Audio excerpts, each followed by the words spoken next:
So hello everyone, this is Neha Sharma and welcome to my YouTube channel chemistry educator. तो start करते हैं हमारा आज का लेक्चर स्टार्ट करने से पहले हम एक एग्जांपल देख लेते हैं प्रीवियस लेक्चर से रिगार्डिंग। ठीक है, तो आई होप आपको अच्छे से समझ आ गया होगा मोलैरिटी एंड परसेंटेज का कंसेप्ट। ओके, सो स्टार्ट करते हैं।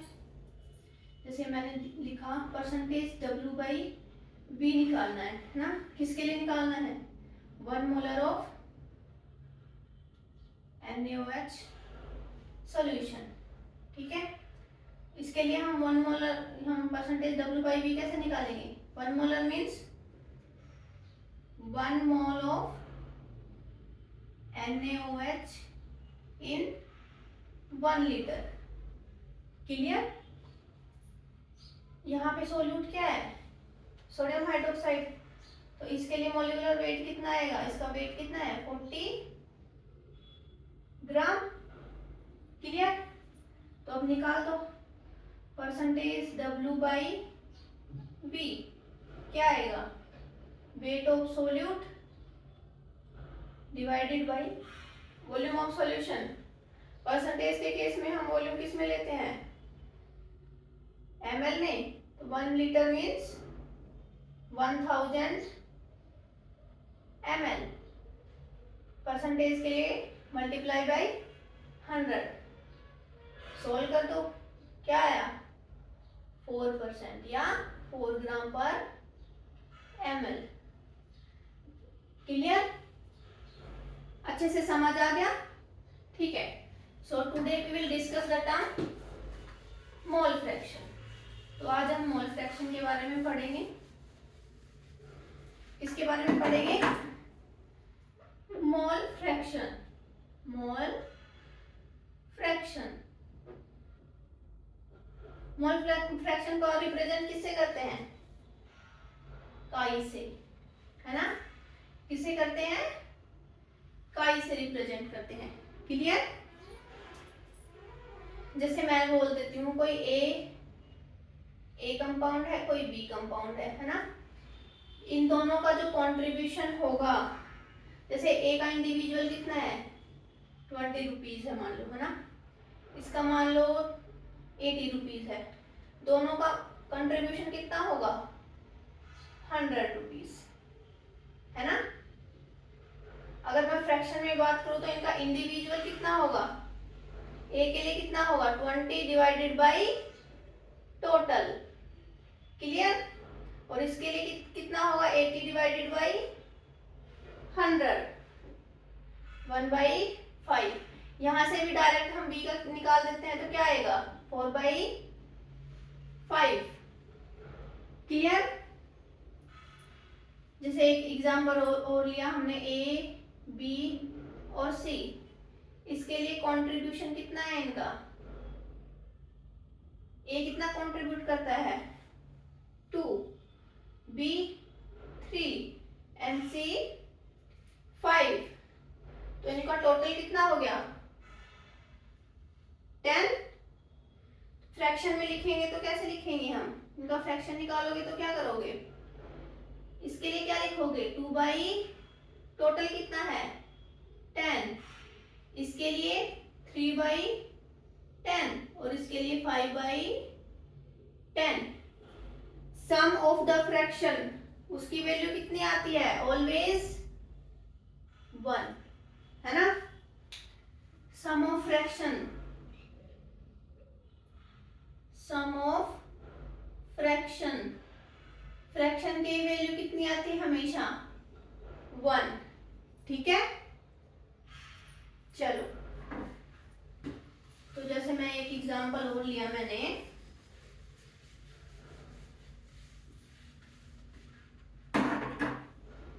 हमारे पास ए कंपाउंड है कोई, ठीक है। उसके लिए इसके मोल्स कितने हैं? 2 मोल्स हैं। क्लियर? एक बी कंपाउंड लिया, उसके मोल्स कितने हैं? 5 मोल्स हैं। टोटल मोल्स कितने हो गए? 7। क्लियर? तो इसके लिए हम मोल फ्रैक्शन निकालेंगे। तो मोल फ्रैक्शन क्या आएगा? ए के लिए निकालो और बी के लिए निकालो, क्या आएगा मोल फ्रैक्शन? देखो, ए के लिए निकालोगे तो वही क्या आएगा, सिमिलर कंसेप्ट यूज करो, 2 डिवाइडेड बाई टोटल। ओके, ये किसके लिए था, ए के लिए। बी के लिए मोल फ्रैक्शन क्या आएगा, 5/7। क्लियर। कंक्लूजन क्या निकला, मोल फ्रैक्शन क्या होगा, मोल फ्रैक्शन ऑफ ए के लिए निकाले तो क्या होगा, मोल्स ऑफ ए के moles divided by total moles, या फिर हम इसको कैसे लिख देते हैं, Na divided by Na plus Nb। Clear. Similarly mole fraction किसके लिए निकालोगे, बी के लिए निकालते हैं हम, तो क्या आएगा,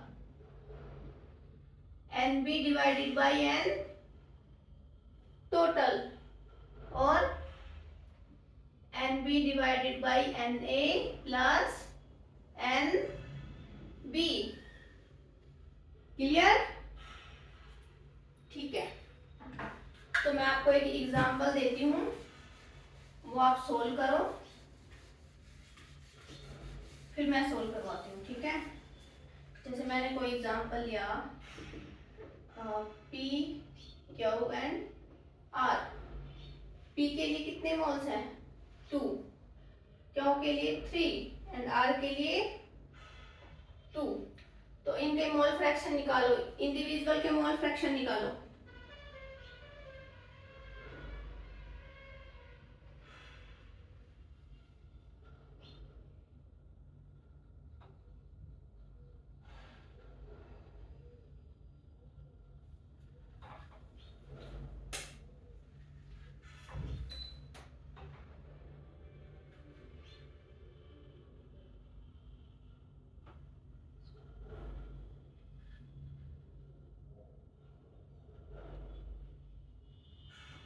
हो गया सोल्व।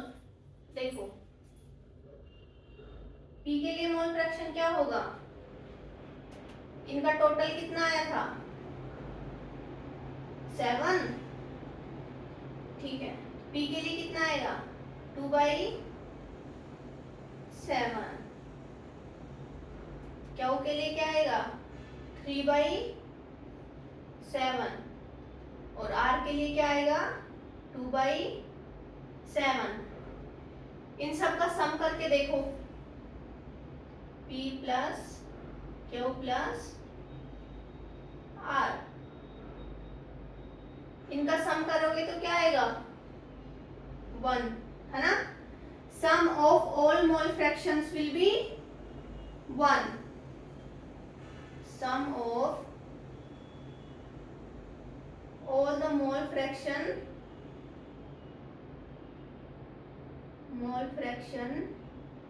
will be 1। क्लियर। ठीक है, सो अगर मैं बोलूं XA प्लस XB या काई A प्लस काई B, ये क्या होता है, कितना होगा, 1। ये 2 मोल फ्रैक्शंस लिए मैंने, है ना। अगर मैं बहुत सारे ले लूं like B C and so on, इनका भी क्या आएगा, मोल फ्रैक्शन का सम 1। तो हम इसको कैसे लिख देंगे, 1 to n काई I इक्वल टू 1।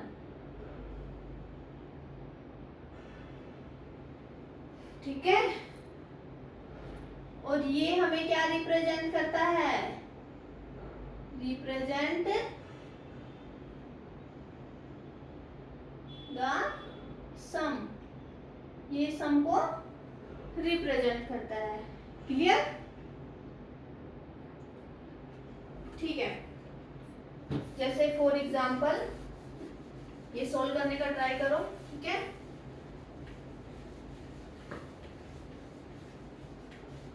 जैसे मैंने आपको एग्जांपल दिया, सपोज मीथेन और हीलियम के लिए। ठीक है, तो इनके लिए लेट्स से वेट दे रखा है, इसके लिए दे रखा है 30 2 ग्राम, और हीलियम के लिए दे रखा है 12 ग्राम।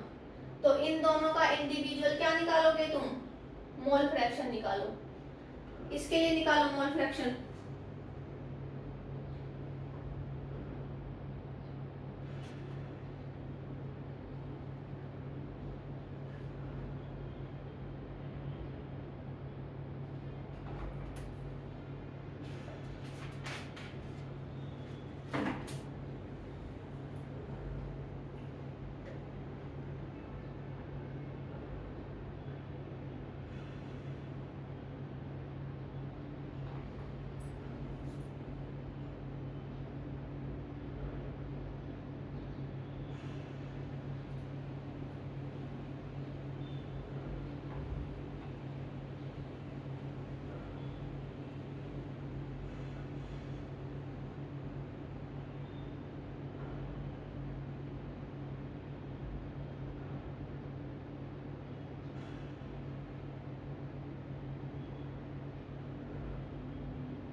हो गया सॉल्व? देखो इसमें क्या करते हैं, मोल फ्रैक्शन के लिए किसकी नीड होती है? मोल्स निकालने पड़ेंगे, है ना। मोल्स कैसे निकालोगे? इसका जो एक्चुअल मोलिकुलर वेट वो कितना होगा मीथेन के लिए? 12 प्लस 4 कितना है? 16। तो इसके लिए नंबर ऑफ मोल्स निकालेंगे तो कितना आएगा? Given weight divided by molecular weight, कितना आया? 2। ठीक है। CH4 के लिए मोल्स कितने आए? 2। हीलियम के लिए कितना आएगा? हीलियम का मोलिकुलर वेट कितना होता है? 4। तो इसके लिए कितना आएगा नंबर ऑफ मोल्स? 3। क्लियर? तो अब निकाल दो। CH4 के लिए मोल फ्रैक्शन कितना आएगा? 2 बाई, इन दोनों का क्या होगा टोटल? 2 बाई 5। हीलियम के लिए क्या होगा? 3 बाई 5। क्लियर? जैसे let's try one more example. जैसे मैंने लिया H2, He and O2। Clear? तो इसके लिए मोल फ्रैक्शन इसमें दे रखा है हमें वेट लाइक का, जैसे ये है 16 ग्राम, इसका दे रखा है, इसका भी 16 ग्राम और इसका 64 ग्राम। ठीक है। तो इसके लिए नंबर ऑफ मोल्स निकालो, कितने आएंगे? हाइड्रोजन के लिए कितने आएंगे? हाइड्रोजन का मास 1, मॉलिक्यूलर मास कितने एटम है? 2। 2 को डिवाइड करो 16 से, कितना आए नंबर ऑफ मोल्स? 8। ठीक है।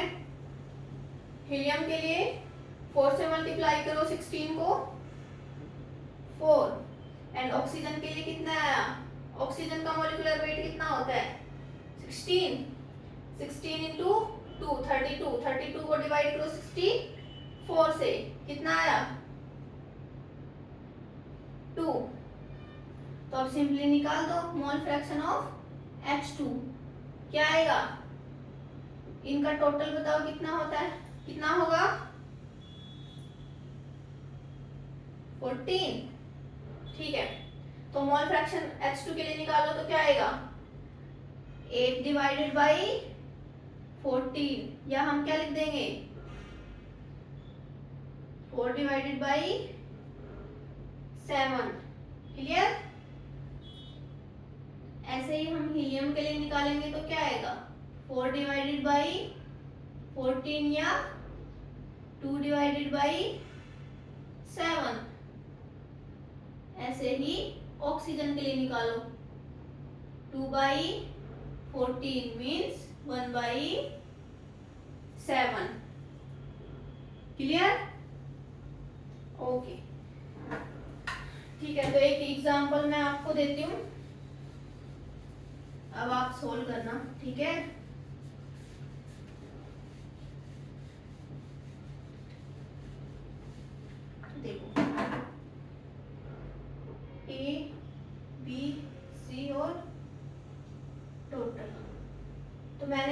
डेटा दिया number of moles and mole fraction, ठीक है। 10, 0.2 और इसको दिया 0.4। तो जहां पे भी ब्लैंक है वहां पे क्या करोगे आप, फिलअप करो। चलो निकालो।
हो गया सॉल्व। देखो फर्स्टली हम क्या सोल्व करेंगे, मोल फ्रैक्शन को सोल्व करेंगे, ठीक है। मोल फ्रैक्शन कैसे सोल्व होगा, मोल फ्रैक्शन का सम क्या होता है, ऑल मोल फ्रैक्शन का सम क्या होगा, 1 होगा, है ना। अगर 1 होगा तो इसके लिए देखो 0.4 प्लस 0.2 0.6, तो कितना आएगा यहाँ पे 0.4। क्लियर। अब हमें ये दोनों डेटा दे रखे तो इनके बेस पे हम इनको भी निकाल देते हैं, ठीक है। कैसे निकलेगा, ये कितना मल्टीप्लिकेशन है इसका 5.0, तो इसका मल्टीप्लाई करो 5.0 से क्या आएगा 20, और ऐसे ही इसको करेंगे तो 20। इनका मल्टीप्लाई कितना आया, सॉरी इनका टोटल नंबर ऑफ मोल्स कितने आए 50। क्लियर। चलो एक क्वेश्चन और सोल्व करो। जैसे मैंने दिया ए बी सी डी, ठीक है, टोटल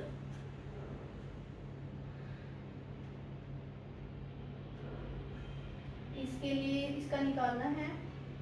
इसका दिया मैंने 0.1, इसका 30 निकालना है, इसके लिए निकालना है 0.2 ये निकालना है, ठीक है। टोटल हमें दे रखा है इसका 100। क्लियर। तो इसके लिए निकालो, इसका आपको पता है 1 होता है ना, तो इसके लिए निकालो।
हो गया। देखो अब इसमें हम क्या निकालेंगे, दो टर्म मिसिंग है तो मोल फ्रैक्शन नहीं निकाल पाएंगे, है ना। तो कैसे निकालोगे, नंबर ऑफ मोल्स के इसके लिए निकाल दो, यहाँ पे एक्स बी निकालो। एक्स बी क्या आएगा 30 divided by total. X B के लिए मोल फ्रैक्शन कितना आ गया 0.3, 0.3, ठीक है। तो अभी इसके लिए मोल फ्रैक्शन क्या आएगा 1, 3 एंड 5, 0.4, 3, 2, 5, 6, 6 और 4 1 आ गया। ओके तो अभी इसके लिए निकालो, ये कितना मल्टीप्लाई इसका 10, ठीक है। तो इसके लिए क्या आएगा 10, इसके लिए 20 और इसके लिए 40। देखो ये 100 आया कि नहीं आया, 40, 20, 60, 90 एंड 10, 100 हो गया, ठीक है। सिमिलरली लास्ट क्वेश्चन ऐसे ही करो, एक A B C and D और टोटल। तो मैंने दिया आपको 5,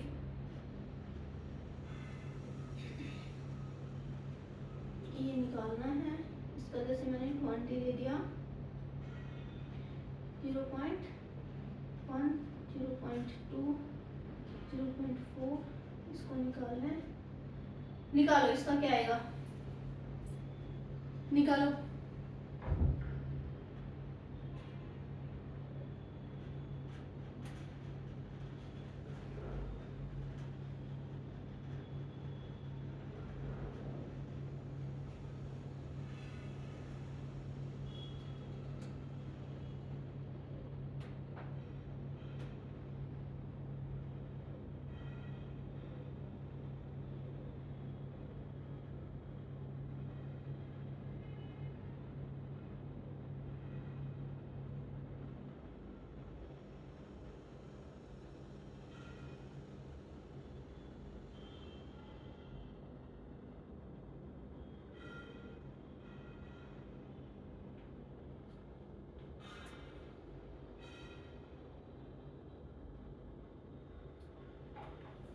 देखो फिर चेक करना,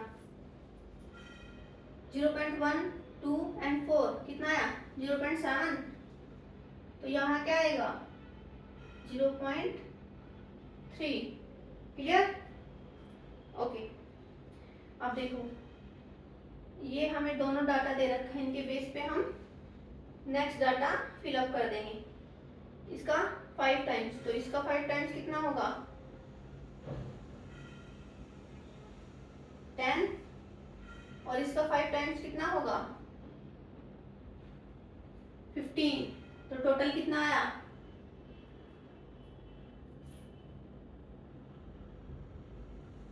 50, क्लियर। अच्छे से समझ आया, आई होप आपको अच्छे से समझ आया होगा। चलो अगर अच्छे से समझ आए तो हम एक डिफरेंट क्वेश्चन करते हैं। जैसे मैंने बोला equal amount of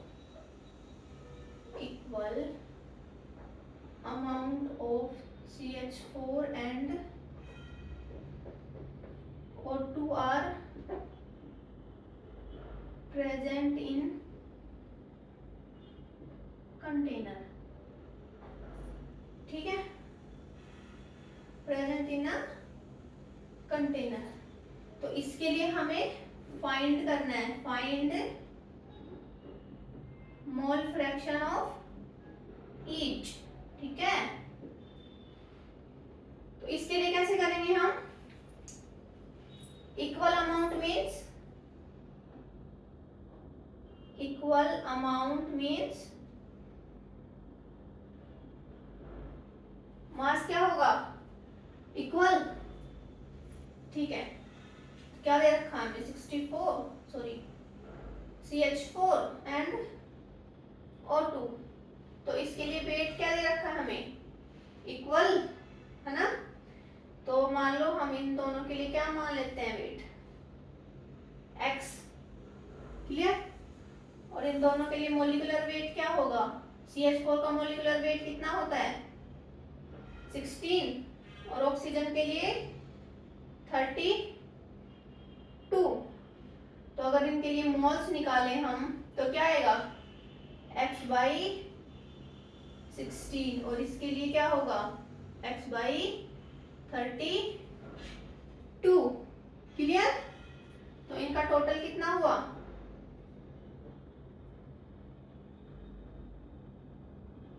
3x by 32, clear.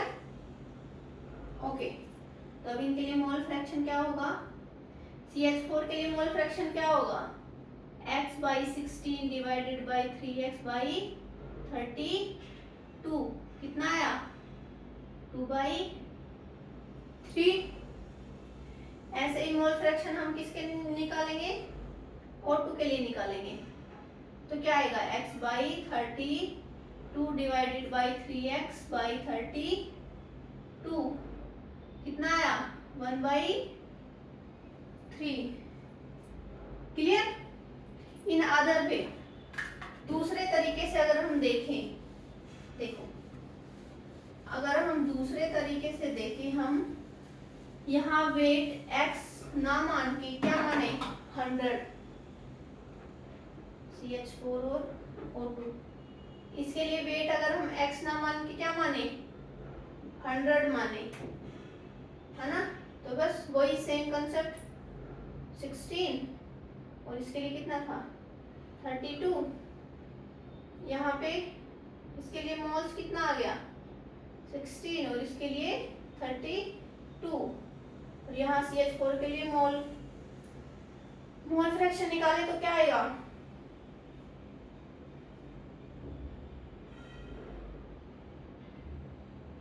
इनका टोटल है इतना। चलो, तो इसके लिए क्या आएगा 100/16 डिवाइडेड बाई 3 इंटू 100/32, क्लियर।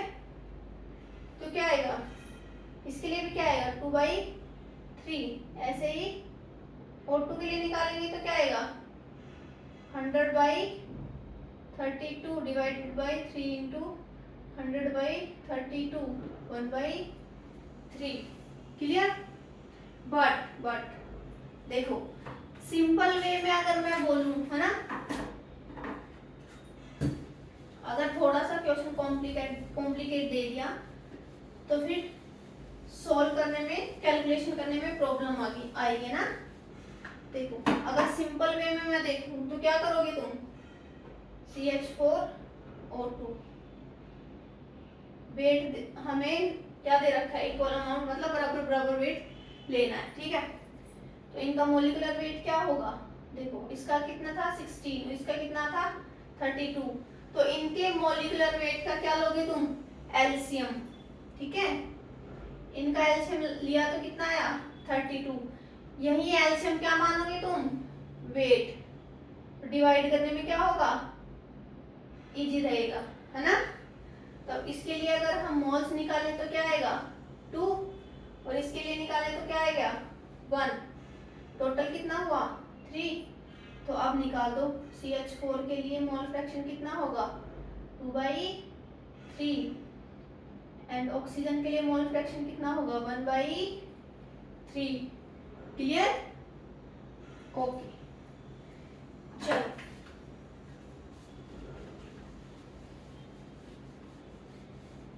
तो मैं एक एग्जांपल ले लेती हूँ, ठीक है, वो आप सोल्व करना। इक्वल अमाउंट ऑफ, जैसे मैंने लिया He और CH4 का ही ले लिया मैंने, है ना। तो इसके लिए निकालो मोल फ्रैक्शन क्या होगा,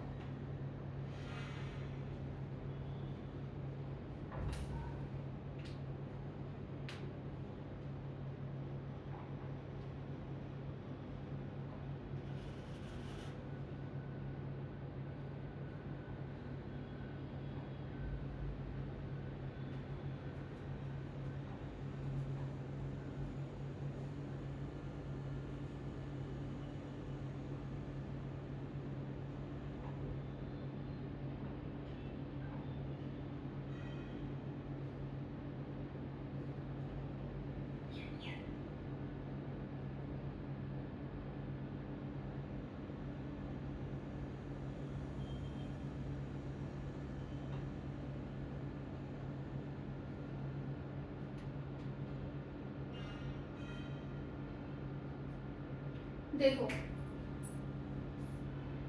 इक्वल अमाउंट दे रखा है तो मतलब वेट तीनों का क्या होगा, इक्वल।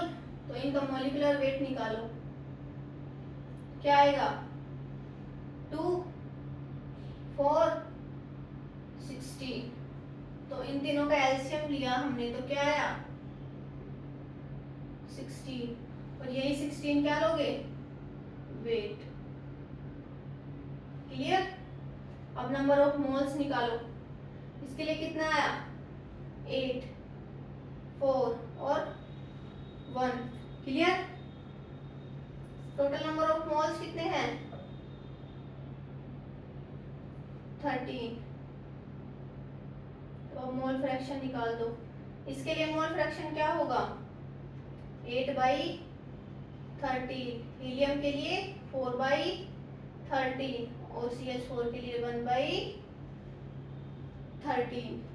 क्लियर। ओके, एक एग्जांपल और देते हैं मैं। इक्वल अमाउंट ऑफ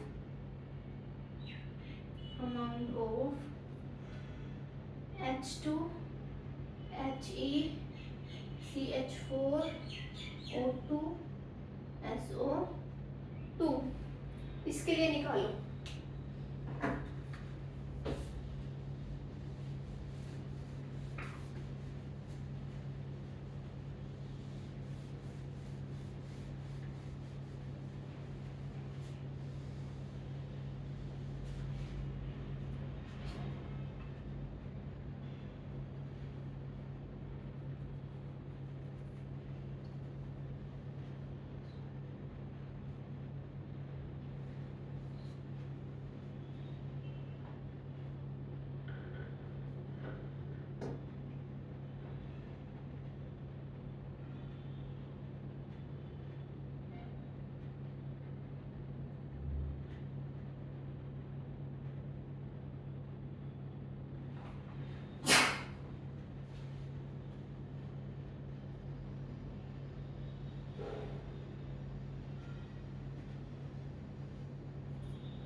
हो गया सोल्व।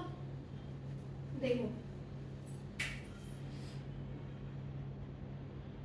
मॉलिक्यूलर वेट निकालो इसका। फर्स्टली क्या आएगा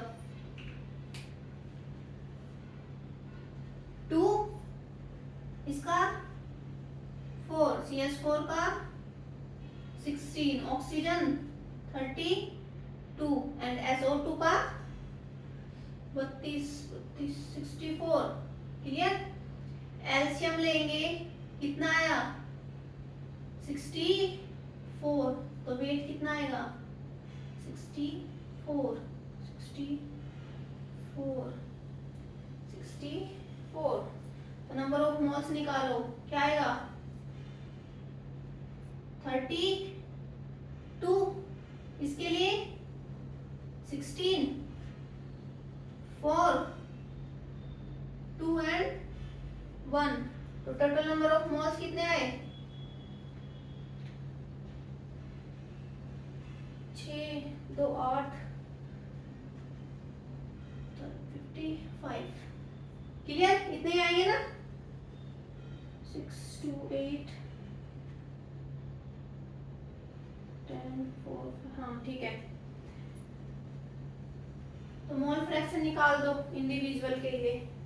H2 के लिए कितना आएगा 32/55। हीलियम के लिए 16/55। CH4 के लिए 4/55। ऑक्सीजन के लिए 2/55 एंड सिमिलरली SO2 के लिए 1/55। क्लियर। समझ आया। अच्छा, अब मैंने बोला इक्वल अमाउंट ना, इक्वल अमाउंट मीन्स इक्वल मास, है ना। देखो equal amount can either be in terms of mass and also in terms of moles, ठीक है। जनरली हम इक्वल अमाउंट का मीनिंग क्या लेते हैं, जनरली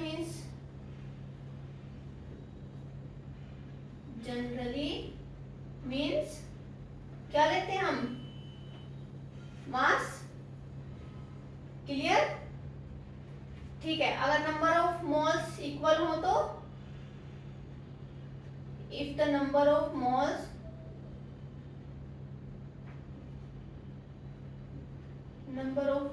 आर इक्वल, देन हम कौन सी टर्म यूज करेंगे, इक्विमोलर,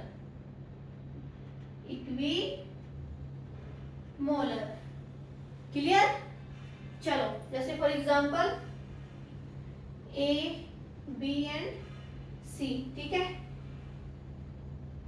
और ये क्या है, दे आर इक्विमोलर, ठीक है। तो इसके लिए हमें मोल फ्रैक्शन निकालना है, तो क्या करोगे, नंबर ऑफ मोल्स क्या है, इक्विमोलर, मतलब इक्वल है ना।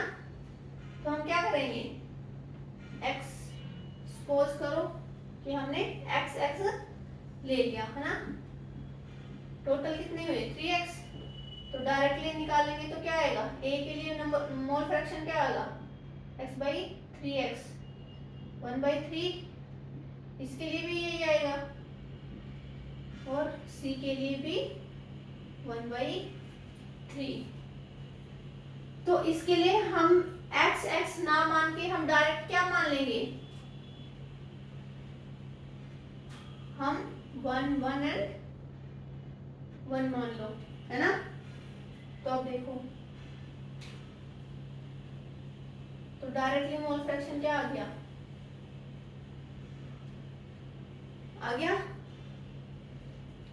a के लिए 1/3, b के लिए 1/3 एंड c के लिए 1/3, ठीक है, क्लियर हुआ। चलो तो जैसे एक एग्जांपल लिया, फाइनल एग्जांपल, इक्विमोलर दे रखे हैं ना, ठीक है, जैसे H2HeCH4 और O2 एंड SO2, इसके लिए निकालो मोल फ्रैक्शन, इसके लिए मोल फ्रैक्शन क्या होगा,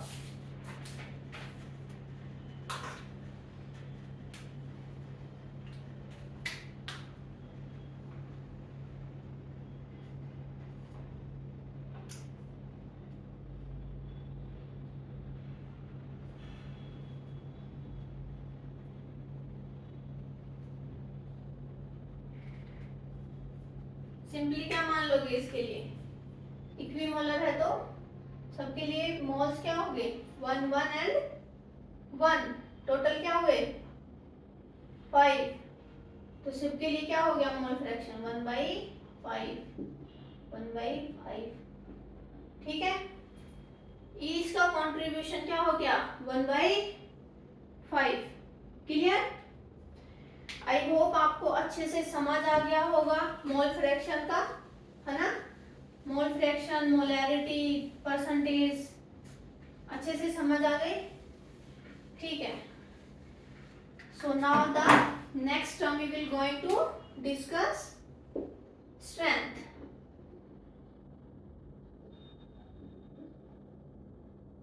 इसके बारे में डिस्कस करेंगे अब, स्ट्रेंथ के बारे में, ठीक है। तो स्ट्रेंथ क्या होती है,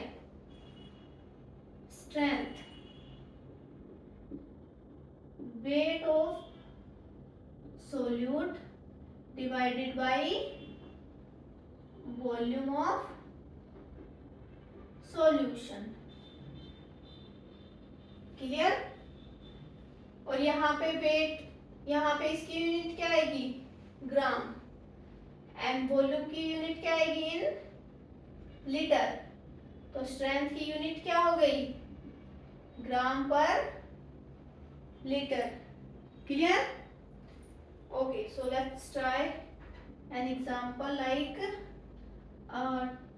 10 gram of solute is dissolved in 2 liter of solution। तो इसके लिए हमें क्या निकालनी है, स्ट्रेंथ फाइंड आउट करनी है ना। तो इसके लिए स्ट्रेंथ निकालोगे तो कैसे निकालोगे, स्ट्रेंथ का फॉर्मूला क्या था, wait of solute divided by volume of solution. तो वेट ऑफ सोल्यूट कितना है, 10 gram divided by volume of solution 2 litre. Clear? तो कितना आया, 5 ग्राम पर litre. Got it? Okay, so next example you try. देखो,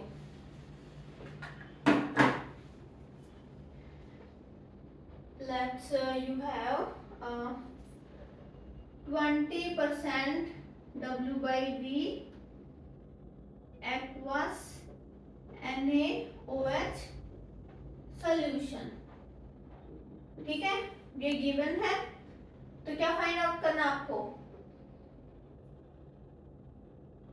find out the strength, strength find out करो।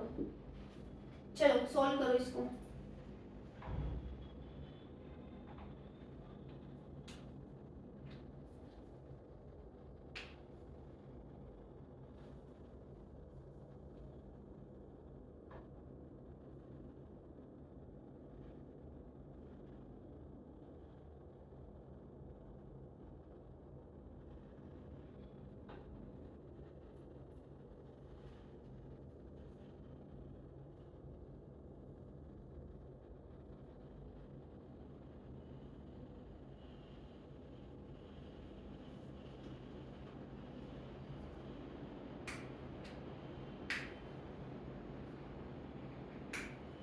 देखो क्या दे रखा है हमें, 20% W by V aqueous NaOH solution। इसका मीनिंग क्या होता है, मैंने पहले भी बताया था। 20% W by V aqueous NaOH solution means 20 gram of NaOH solution in 100 ml। Clear? तो अब अगर हम स्ट्रेंथ निकालें तो कैसे निकलेगा, वेट ऑफ सोल्यूट कितना है, 20 gram, and volume of solution 100 ml। But हमें किस में लेना है, लीटर में, है ना। तो लीटर में कन्वर्ट करेंगे तो क्या आएगा, 0.1 लीटर। क्लियर? तो क्या आ गया, 200 ग्राम पर लीटर। क्लियर? चलो one more example you try, find out the strength. Strength find out करनी है, ठीक है। और आपको गिवन दे रखा है 7.3% aqueous हाइड्रोक्लोरिक एसिड। ठीक है, इसके लिए निकालो।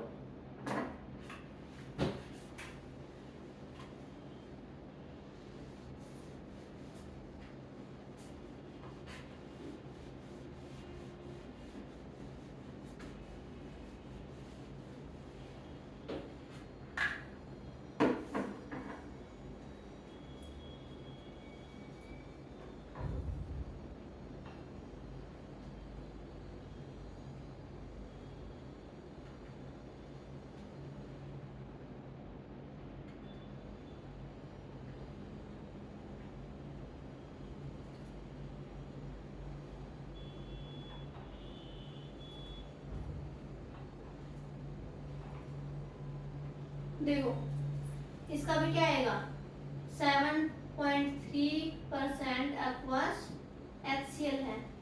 ओनली परसेंटेज होता है तो मैंने क्या बताया था, क्या होगा परसेंटेज W/V। समझ आया? ठीक है, तो क्या था 7.3% aqueous HCl means 7.3 gram of HCl in 100 millilitre. ठीक है, तो इसके लिए अगर हम स्ट्रेंथ निकालें तो क्या आएगा, weight of solute 7.3 gram, volume of solution litre में कन्वर्ट करेंगे तो 0.1 लीटर, कितना आया 73 ग्राम पर लीटर। क्लियर? ठीक है, एक लास्ट एग्जांपल ये और सोल्व कर दो। स्ट्रेंथ फाइंड आउट करनी है, ठीक है? ठीक है, और हमें गिवन क्या दे रखा है, 2 मोलर एक्वस NaOH सॉल्यूशन। इसके लिए स्ट्रेंथ फाइंड आउट करो।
देखो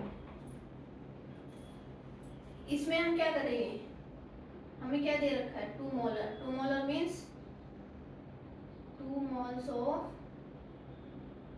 NaOH in 1 litre.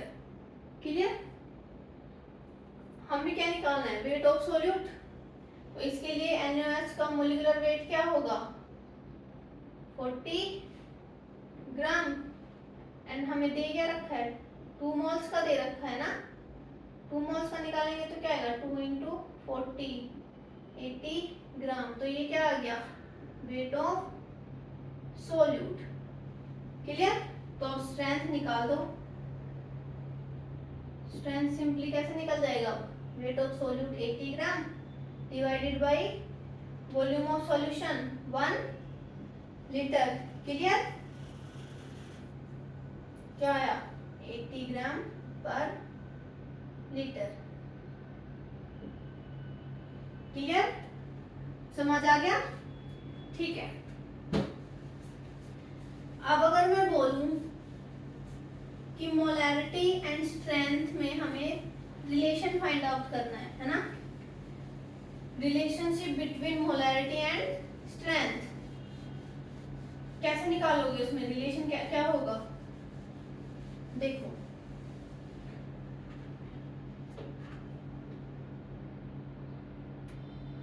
Relationship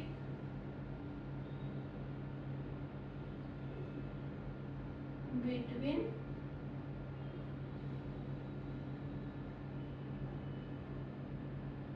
molarity and strength, तो कैसे निकालोगे, स्ट्रेंथ का फॉर्मूला क्या था, strength weight of solute divided by volume of solution. Clear? And molarity का क्या फॉर्मूला था, मोलैरिटी बताओ, moles of solute divided by volume of solution. Clear? कैसे लिखा था हमने? Capital M equal to N by V। ठीक है, अगर हम मोलैरिटी लें तो यहाँ पे N क्या था? Number of moles. And N कैसे निकालते थे हम? Given weight divided by molecular weight. Clear? अब N की वैल्यू अगर हम यहाँ पुट कर दें तो क्या आएगा? Weight divided by molecular weight into volume V। ठीक है, तो वेट डिवाइडेड बाय वॉल्यूम ये क्या है? स्ट्रेंथ है ना। तो कैसे लिखोगे? Strength divided by molecular weight. ठीक है, मोलैरिटी क्या होगी? Strength divided by molecular weight. अगर हम स्ट्रेंथ निकालें मोलैरिटी में तो क्या आएगा? Molarity multiply molecular weight. तो क्या रिलेशन है स्ट्रेंथ और मोलैरिटी का? स्ट्रेंथ निकालेंगे तो molarity multiply by molecular weight. Clear? समझ आ गया? आई होप आपको अच्छे से समझ आ गया होगा जो भी आज मैंने पढ़ाया। आई होप आपको molarity, percentage, strength, mole fraction ये सारे कॉन्सेप्ट आपको अच्छे से क्लियर हो गए होंगे, है ना। सो आज हम यही समाप्त करते हैं हमारा lecture. Thank you so much.